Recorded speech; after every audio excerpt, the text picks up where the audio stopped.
당신도 한 번쯤은 그런 경험이 있을 것이다. 혼자 할 때는 어떻게든 됐는데 함께 하기로 하고 나서 오히려 더 힘들어진 경험. 겹업이라는 말이 생각보다 무겁고 가치라는 말이 생각보다 외로운 순간. 그것이 단순히 내 탓인지 상대 탓인지 아니면 구조 자체의 문제인지를 가려내지 못한 채 그냥 흐르고 만 시간들. 이순신의 장문포에저는 그 물음과 정확히 닿아 있다. 함께 치기로 했는데 왜 더 허전해졌는가? 혼자 싸울 때는 적어도 내 한계가 어디인지 알 수 있었다. 혼자 무너지면 내 실패였다. 그런데 함께 싸우기로 했을 때 그 경계가 흐려졌다. 내 한계인지 상대의 한계인지 아니면 구조 자체의 한계인지 그것을 가려내는 일이 전투보다 더 오래 걸렸다. 그 물음이 처음 떠오른 건 한산도로 돌아오던 밤이었다. 바람도 없었고 물결도 잔잔했다. 자정 무렵이었다. 배가 포구에 닿는 소리가 유독 크게 들렸다. 그 밤의 공기가 아직도 어딘가 남아있다. 사람은 크게 흔들리고 난 뒤에야 자신이 얼마나 흔들렸는지를 안다. 그날 밤이 그랬다. 오랫동안 요청했던 것이었다. 죽은 혼자서는 닿을 수 없는 자리가 있었다. 저기 높은 곳을 점령하고 성을 쌓고 봉우리 위에서 내려다볼 때 함선은 바다에 머물 수밖에 없었다. 물 위의 힘은 물 위에서만 완성된다. 그 한계를 오래 알고 있었다. 어떤 힘도 혼자서는 완전하지 않다는 것. 그것이 합동을 원하게 만든 진짜 이유였다. 그러니 함께 싸운다는 것, 육군이 산을 밟고 수군이 바다를 막는다는 것. 그 합동이 이루어지기를 오래 바랐다. 기다리는 동안 여러 번 요청서를 올렸다. 돌아오는 답은 없거나 늦었다. 그러다 9월 하순, 대원수 권율의 비밀 문서가 도착했다. 봉인된 문서를 받아드는 순간 기쁨보다 먼저 무게가 왔다. 기쁨은 잠깐이었다. 27일 출동하라는 명령, 육군도 참가하는 수륙 합동 공격. 그토록 원하던 형태였다. 그런데 손안에서 문서를 오래 쥐고 있었다. 이상하게 설렘이 아니라 조용한 긴장이 먼저 몸 안을 채웠다. 기대가 크면 책임도 그만큼 크다는 것을 오랜 전장 생활이 가르쳐 주었다. 함께 싸운다는 것은 함께 흔들린다는 것이기도 했다. 혼자 움직일 때는 내 판단이 곧 전부였다. 잘못되면 내 책임, 잘되면 내 결과였다. 그런데 수륙이 합쳐지면 서로의 움직임을 기다려야 하고, 서로의 판단에 기대야 하고, 서로의 한계가 서로를 묶는다. 누군가를 믿어야 한다는 것. 그리고 그 믿음이 배반될 수도 있다는 것. 그 기척이 문서를 읽는 순간부터 이미 와 있었다. 조용히 일기장을 폈다. 2부 9월 27일 배를 타고 포구로 나갔다. 여러 배가 일시에 출발했다. 곽재우, 김덕령, 선거희, 그리고 여러 장수들이 모였다. 약속을 나누고 각자 맡은 자리로 흩어졌다. 저녁에 선거희가 배에 올랐다. 본영의 배를 내주었다. 그날 밤 흉도 앞바다에서 진을 쳤다. 사람이 많아질수록 약속의 무게도 늘어난다. 각자가 맡은 자리로 흩어지는 장면을 보면서 이것이 제대로 맞물릴 수 있을지를 생각했다. 전쟁이란 결국 약속들이 제때 지켜지느냐 지켜지지 않느냐의 연속이었다. 그 약속이 정밀할수록 전투는 살아났고 어딘가 하나가 어긋나면 모든 것이 함께 기울었다. 9월 28일 새벽 혼자 촛불을 켜고 앉았다. 적을 토벌할 일로 점을 쳤다고 기록했다. 지금 돌이켜보면 그 새벽이 선명하다. 촛불 하나가 흔들리고 있었다.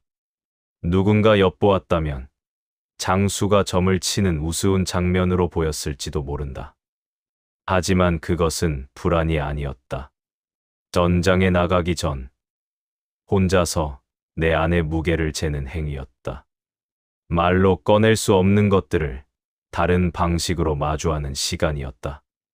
사람은 누구나 그런 새벽을 한 번쯤 가진다.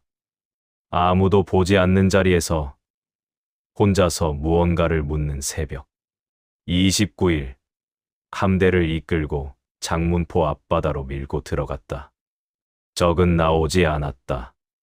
험준한 곳에 운거하여. 그 말이 일기에 남아있다. 누각을 높이 짓고 양쪽 봉우리에는 진지를 쌓고 그들은 오래 준비한 것이었다. 수군이 오리라는 것을, 육군이 오리라는 것을 이미 알고 있었다. 성을 비우고 바다로 나와 싸울 이유가 없었다. 이순신이 지키는 바다는 그들에게도 죽음의 길이었다. 적이 나오지 않는 전장. 그것이 어떤 상황인지는 직접 겪어보지 않으면 모른다. 싸울 수 없는 상태로 서 있는 것. 준비된 힘을 쓰지 못한 채 대치하는 것. 그 시간이 쌓이면 내부가 먼저 흔들린다. 외부의 적보다 내부의 균열이 먼저 온다. 지루함이 오고 의심이 오고 기다림이 지쳐간다. 선봉의 적선 두 척을 쫓아냈다. 무트로 올라가 달아났다. 빈 배만 남았다. 불을 질렀다. 타오르는 빈 배를 보며 칠철량으로 물러났다. 불빛이 수면 위에 흔들렸다. 그것이 이김인가? 소무인가? 그 질문이 그날 밤 처음 떠올랐다. 빈 배를 태우는 불빛은 오래 잔상으로 남았다. 사람은 이겼다는 것을 몸이 알지 못할 때가 있다. 결과는 있는데 끝났다는 울림이 없을 때. 3부 10월 1일 다시 장문포로 향했다. 경상우 수사와 전라우 수사는 장문포 앞바다에 머물렀고 충청 수사와 선봉의 여러 장수들을 이끌고 곧장 영등포로 들어갔다. 그곳에도 적이 있었다. 흉악한 적들, 바닷가에 배를 대어놓고 전혀 나오지 않았다. 계산이었다. 지형을 등에 업고 수군이 닿을 수 없는 자리에서 그들은 내려다보고 있었다. 날이 저물어 장문포 앞바다로 돌아오던 길이었다. 사도의 2호선이 육지에 배를 매려하던 순간 적의 작은 배가 빠르게 들어와 불을 질렀다. 불은 일어나지 않고 꺼졌다. 가까스로 꺼졌다. 그 순간의 온도는 지금도 선명하다. 불이 붙지 않아서 다행이라는 안도보다 이런 일이 벌어졌다는 자각이 더 빨리 왔다. 극히 통분할 노릇이라고 썼다. 통분. 그 두 글자를 쓰면서 손이 잠깐 멈췄을지도 모른다. 분노가 아니었다. 억울함도 아니었다. 기준이 흔들릴 뻔했다는 자각이었다. 조심해야 했다. 그 순간을 허술하게 넘기면 다음에 더 큰 허술함이 온다. 사고는 대부분 처음 작은 균열을 그냥 지나쳤을 때 크게 터진다. 우수사의 군관과 경상수사의 군관, 그리고 사도의 군관. 세 사람 모두 실수를 했다. 비슷해 보이는 실수였다. 하지만 처벌의 무게가 달랐다. 우수사의 군관과 경상수사의 군관은 간단히 꾸짖었다. 사도의 군관에게는 그 죄를 무겁게 다스렸다. 지금도 그 차이를 설명하기가 쉽지 않다. 같은 실수, 다른 처벌. 보는 이에 따라서는 불공정해 보일 수도 있었다. 하지만 기준은 단순하지 않다. 어느 자리에서 실수를 했는가? 그 실수가 어떤 무게를 가지는가? 전체의 흐름에서 어느 지점에 서 있었는가? 그것들이 다 달랐다. 사도의 군관이 맡은 자리는 더 직접적인 위험에 닿아 있었다. 그러니 같은 실수도 다르게 다스릴 수밖에 없었다.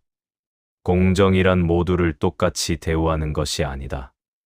각자의 책임과 위치에 맞게 다스리는 것이 공정이었다. 그런데 그것을 말로 설명하는 것과 그 자리에서 기준을 세우는 것은 다른 일이다. 설명은 나중에 할 수 있지만 기준은 그 순간에 서야 한다. 흔들리면 안 된다. 눈치를 보면 안 된다. 기준이 흔들리는 순간 사람들은 그것을 즉시 안다. 전장에서 기준이 무너지면 적이 공격해서가 아니라 내부의 균형이 기울면서 무너진다. 그날 밤 10시쯤 칠천량으로 돌아와 잤다. 잠이 쉽게 들지 않았다. 불이 꺼진 자리와 다르게 내린 처벌과 그 결정이 옳았는지 그것들이 조용히 머릿속을 맴돌았다. 누군가를 이끈다는 것은 매 순간 이런 물음들을 끌어안고 가는 일이었다. 사부 10월 3일 종일 싸우려 했으나 적들은 나오지 않았다. 일기에 적었다. 적들은 두려워서 항전하러 나오지 않았다. 그 문장을 쓰면서 정말 두려움 때문이었다고 생각했을까? 지금은 그렇게 단순하지 않다는 것을 안다. 두려움도 있었을 것이다. 이순신이 지키는 바다에서 정면으로 맞붙을 이유는 없었다. 그러나 그것만은 아니었다. 계산이 있었다. 지형이 있었다. 준비가 있었다. 성벽 위에서 내려다보는 자에게 바다는 닿지 않는다. 총을 쏘는 방향이 달랐다. 내 포알이 수백 보를 날아왔다. 그들은 이미 충분히 방비하고 있었다. 적이 약해서 나오지 않는 것이 아니라 강하기 때문에 나올 필요가 없었다. 그 인식이 자리를 잡는데 며칠이 걸렸다. 처음에는 덥 때문이라고 생각하고 싶었을지도 모른다. 적이 겁쟁이라면 우리가 더 강하다는 뜻이 되니까. 하지만 전장에서 자신을 속이는 것은 위험하다. 적이 나오지 않는 이유를 정확하게 알아야 나오게 만들 방법을 찾을 수 있다. 그 정확함이 불편할수록 더 솔직하게 마주해야 했다. 승리의 형식은 갖추었는데 끝낼 수가 없었다. 빈 배를 태우고 선봉을 내보내고 들락날락하며 싸움을 걸었다. 적선을 쫓고 산으로 올라 달아나는 병사들을 추격했다. 그러나 결정적인 한 방이 없었다. 적은 성 안에 있고 수군은 바다 위에 있었다. 그 사이의 거리가 해소되지 않았다. 이기고 있는데 끝낼 수 없는 상태. 사람은 그 상태에서 가장 지친다. 패배보다 더 소모되는 것이 반쪽짜리 승리다. 원균의 보고서에도 같은 말이 있다.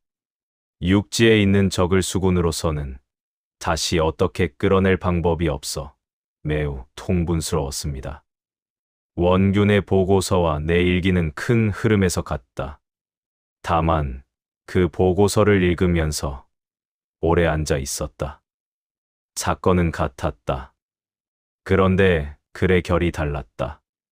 그 보고서 안에서 장문포해전의 주인공은 내가 아니었다.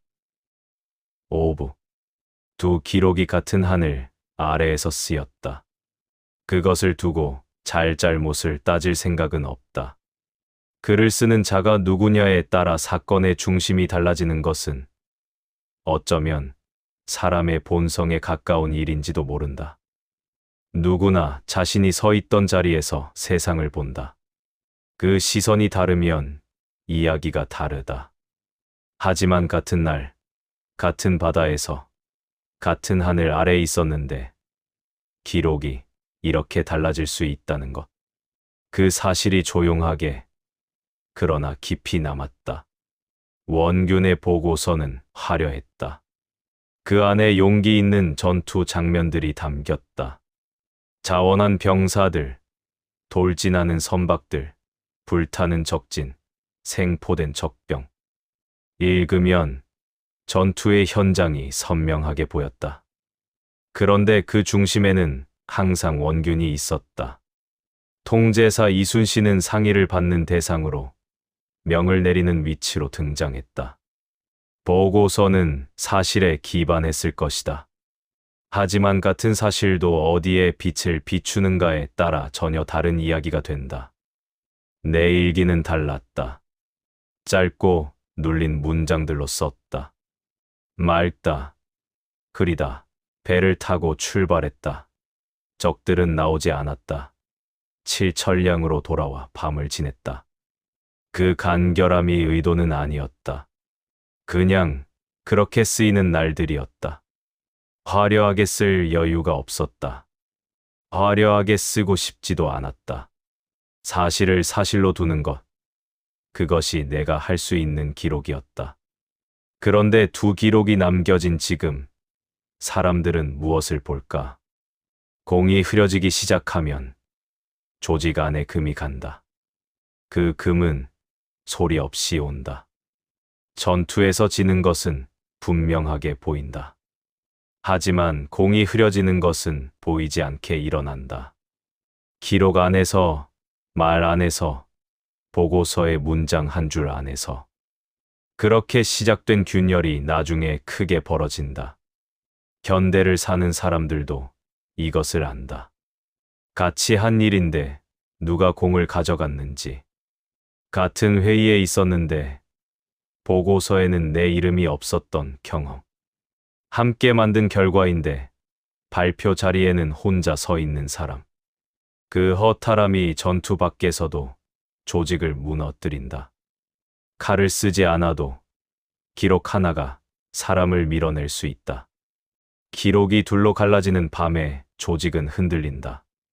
그것이 전투 밖에서 더 위험한 이유였다. 그리고 그것은 400년 전의 일만이 아니다. 육부 10월 4일이었다. 곽재우, 김덕령과 약속하고 군사 수백 명을 뽑아 상륙시켰다. 산으로 올라가게 했다. 선봉을 먼저 장문포로 보내어 들락날락하면서 싸움을 걸었다. 그리고 중군을 이끌고 나아갔다. 수륙이 서로 호응했다. 그 순간이 있었다. 육군이 산을 오르고 수군이 바다를 압박하고 적의 무리들이 갈팡질팡하며 기세를 잃고 동서로 도주했다. 합동이 이루어지는 순간의 온도가 있었다. 짧게나마 그것이 현실이 되었다. 그토록 원하던 장면이었다. 그 몇 분이 몇 달의 기다림과 요청을 보상해주는 것 같았다. 그런데 육군은 적이 칼을 휘두르는 것을 보고 즉시 배로 돌아왔다. 그 장면을 어떻게 써야 하는지 오래 생각했다. 비겁함이라고 쓰지 않기로 했다. 그 자리에 없었다면, 그 순간 칼날이 빛나는 것을 눈앞에서 보지 않았다면 섣불리 말할 수 없었다.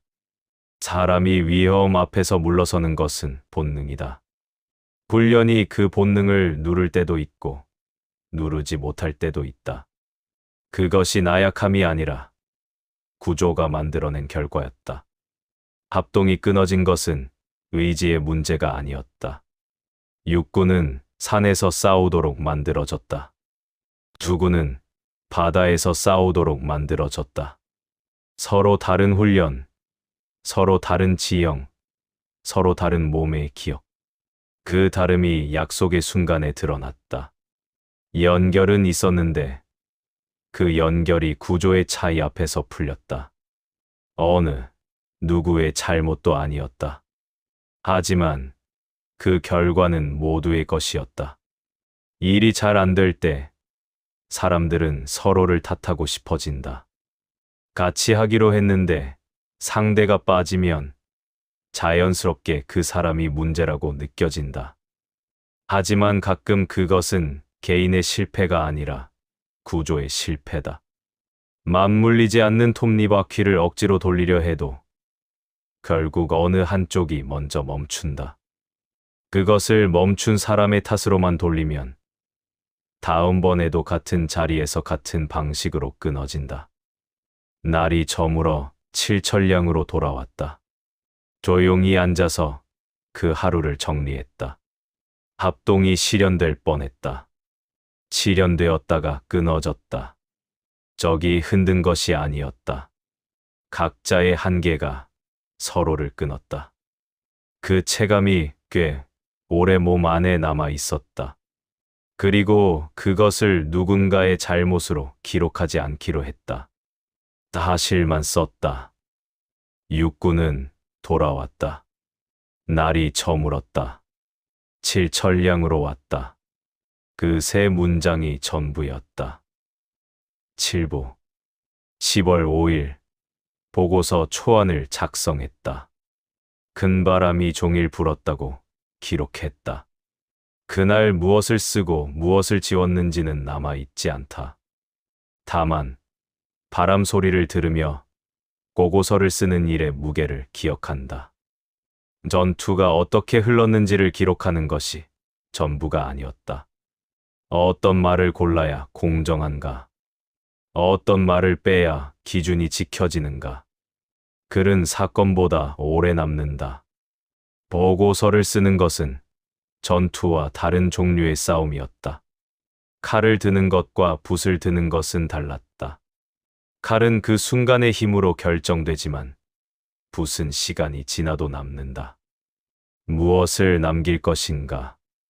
어떤 말이 공정한 기록인가? 그 판단이 전투만큼이나 어려웠다. 10월 6일 아침, 선봉이 장문포 적의 소굴로 나갔다가 돌아왔다. 그들이 땅에 꽂혀 있는 것을 가져왔다. 패문이었다. 짧은 글이었다. 일본과 명은 화친하려 함으로 싸울 필요가 없다. 그 한 줄이 전장의 온도를 바꿨다. 싸울 필요가 없다. 그 말이 무엇을 의미하는지를 그 자리에서 바로 판단할 수 없었다. 화친이 실제로 진행 중인가? 적의 계략인가? 시간을 버는 문장인가? 아니면 진짜로 상황이 달라진 것인가? 긴장이 있었고, 허무가 있었고, 피로가 있었고, 계산이 있었다. 그 네 가지가 한꺼번에 섞인 공기가 그날 배 위에 깔렸다. 그런 말을 한 번쯤 들어본 사람이 있을 것이다. 이제 그 일은 없던 것으로 하자. 굳이 다툴 필요 없잖아. 상황이 바뀌었으니 그냥 넘어가자. 그 말이 상황을 정리하는 것인지 아니면 무언가를 덮으려는 것인지 그 경계가 항상 분명하지는 않다. 그래서 그 말 앞에서 쉽게 고개를 끄덕이기가 어려웠다. 같은 날 외놈 한 명이 칠천도 산기슭에서 투항했다. 곤양 군수가 불러내어 배에 싣고 물어보니 영등포에 있는 외적이었다. 사로잡힌 자, 불태워진 배들, 투항한 자, 결과들이 쌓였다. 그런데 그것들이 끝처럼 느껴지지 않았다. 적은 여전히 성 안에 있었다. 봉우리는 여전히 그들의 것이었다.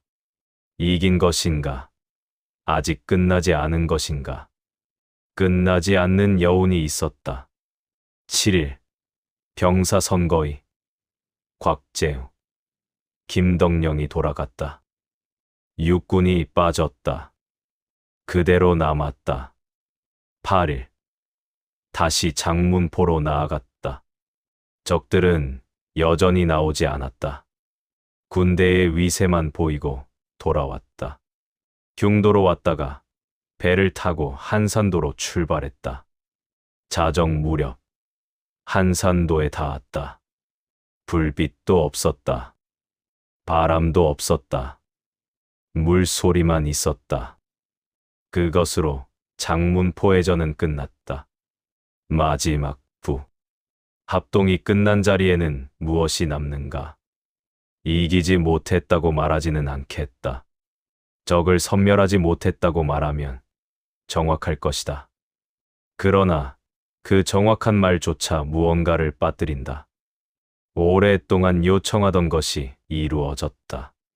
수륙 합동의 문이 열렸다. 육군이 산을 올랐고 수군이 바다를 밀었다.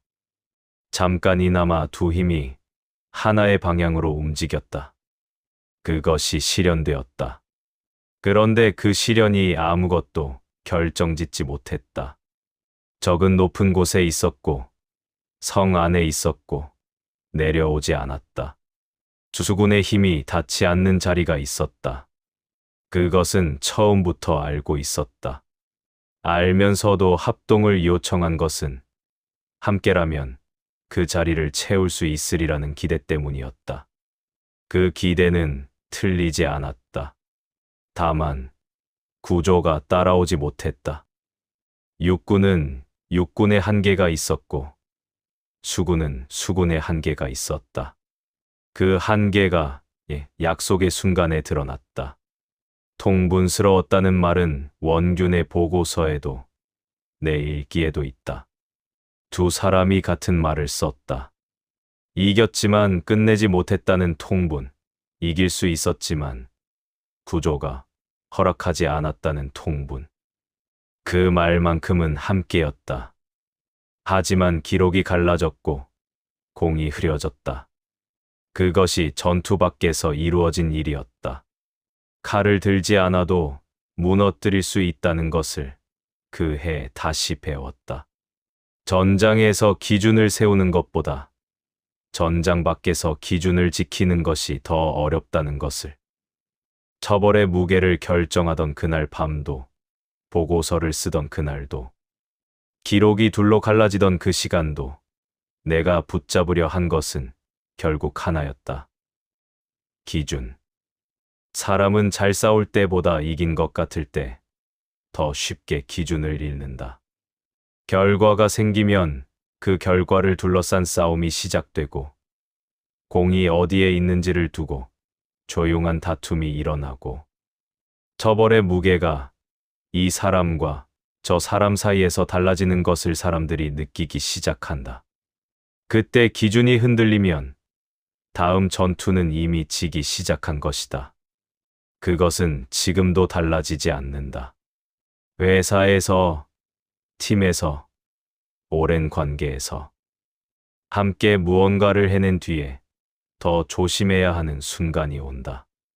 승리의 자리에서 공정을 잃기 시작하는 순간, 기준이 흐려지는 것을 눈치채지 못하는 순간, 그때 조직은 외부가 아니라 내부에서 먼저 무너진다. 승리의 형식이 있었다. 불탄 배들이 있었다. 사로잡힌 자가 있었다. 투항한 자가 있었다. 패문이 있었다. 그런데 그 모든 것들 위에 내가 지키고 싶었던 것은 그 결과들이 아니었다.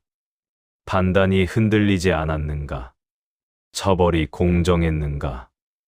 기록이 사실에 충실했는가? 함께라는 말이 허울이 되지 않았는가? 그 물음들이 전투 내내 조용히 따라다녔다. 합동이 끝난 자리는 텅 비었다. 적은 성 안에 남아 있었고 수군은 한산도로 돌아왔고 육군은 이미 사라진 뒤였다. 허망하다는 말은 너무 크다. 다만 그 자리가 오래 비어 있었다. 그리고 그 빈자리에서 다음에는 무엇이 달라야 하는가를 생각했다. 답은 나오지 않았다. 다만 기준만이 남아 있었다. 승리 뒤의 한계를 인정하면서도 공정을 잃지 않으려 했다는 흔적. 책임을 내가 지려 했다는 온도. 그것이 그해 가을의 전부였다. 함께 이기고 나서도 결국 혼자 지키는 것들이 있다. 기준은 누가 봐주지 않아도 세워야 하고, 공정은 박수받지 않아도 지켜야 하고, 책임은 이름이 불리지 않아도 안아야 한다. 그것이 얼마나 외로운 일인지를 그 가을이 가르쳐 주었다. 이긴 것인가, 무너진 것인가. 그 물음에 답하지 않은 채로 자정 무렵에 한산도에 닿았다. 불빛 하나 없는 포구에 배가 조용히 닿았다. 그것으로 충분했다. 다음 날도 기준을 지킬 것이었으니까.